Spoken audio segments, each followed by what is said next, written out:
கோ பூஜை பண்ணுறது, அஸ்வ பூஜை பண்ணுறது, இது மாதிரி மகாலட்சுமி பூஜை பண்ணுறது, தன பூஜை பண்ணுறது, பிரம்மச்சாரிகள் பூஜை பண்ணுறது, இதெல்லாம் ஒரு அங்கம். இந்த மாதிரி அங்கங்களில் பூஜை பண்ணுறச்ச ஏன் இதெல்லாம் பண்ணணும் அப்படின்னா, இந்த ஒரு ஒரு ஒரு விஷயம் ஆரம்பித்தா அந்த விஷயம் ஆரம்பித்து ஒரு இடத்துல இருந்து ஆரம்பித்து இன்னொரு பக்கம் போய் சுற்றி முடியும் போது ஒரு சர்க்கிள் சொல்கிறோம் இல்லையா, அது மாதிரி முடியணும்னா அனைத்து விதமான விஷயங்களும் அதில் வரணும். எந்த ஆலயமாக இருந்தாலும், விநாயகராக இருந்தாலும், முருகனாக இருந்தாலும், அம்பாலாக இருந்தாலும், சிவனாக இருந்தாலும் எல்லாமே இருக்குது. அப்படி வரும்போது தன பூஜை, மகாலட்சுமி பூஜை, கோ பூஜை, எல்லா பூஜைகளுக்கும் ஒரு ஒரு சிறப்பு இருக்குது. ஒரு இப்போ நமக்கு கூட அங்கே பூஜை பண்ணும்போது கோ பூஜை பண்ணணும், அதே போல் அஸ்வ பூஜை, குதிரையெல்லாம் வச்சு பூஜை பண்ணணும். ஏன் அது பண்ணணும் அப்படின்னா, அந்த பண்ணினா அதனுடைய பலன் என்னங்கிறது அவள் பண்ணினவாளுக்கு தான் தெரியும். ஏன்னா அந்த பூஜா பலன்கள் எல்லாம் பூஜா பலன்னு பேர்.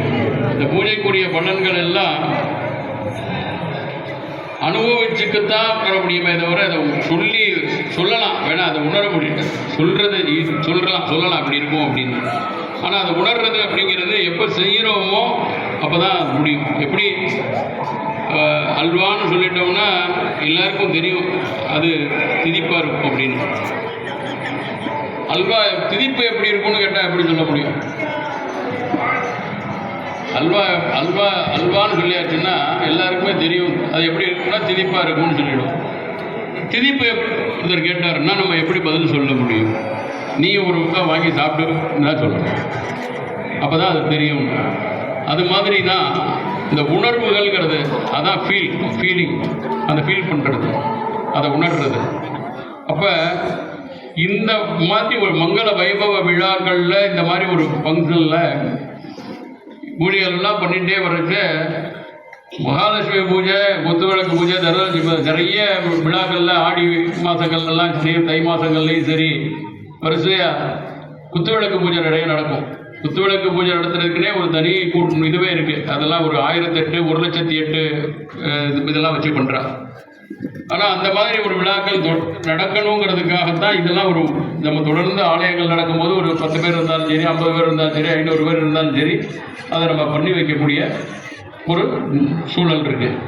அதை தொடர்ந்து எல்லாரும் செய்யணுங்கிறதுக்காகவும் ஒருத்தருடைய வீட்டில் இப்போ கோயில்களில் செய்யும் போதே எல்லாருமே இருந்து அவாலே புத்துகளை கொண்டு வந்து வச்சு பூஜை பண்ணுவோம்.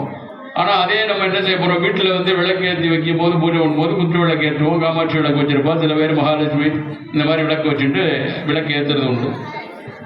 இந்த விளக்கு ரொம்ப ரொம்ப முக்கியமானதாக இருக்கிறது தான் தீபம். தீபங்கிறது என்னது? இந்த இருக்கு இல்லையா, அது தீபம். இதில் என்ன இருக்குது அப்படின்னா அக்னி இருக்குது. இதுதான் அக்னி.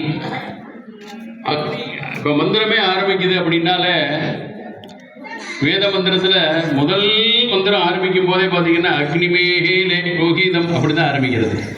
வேற வார்த்தை இதெல்லாம் பின்னால் வரப்போகும்போது ஏன்னா மந்திர புஷ்பங்கள் எல்லாம் சொல்லி போது பார்த்தீங்கன்னா வாயுர் வாரிவா அபா வாயதனம் வாயுக்கு இப்படி ஒன்றா சொல்லிகிட்டே வருவோம். ஆனால் முதல் மந்திரம் ஆரம்பிக்கிறது என்னதுன்னா அக்னி மேலே, அதையும் எடுத்து அப்படி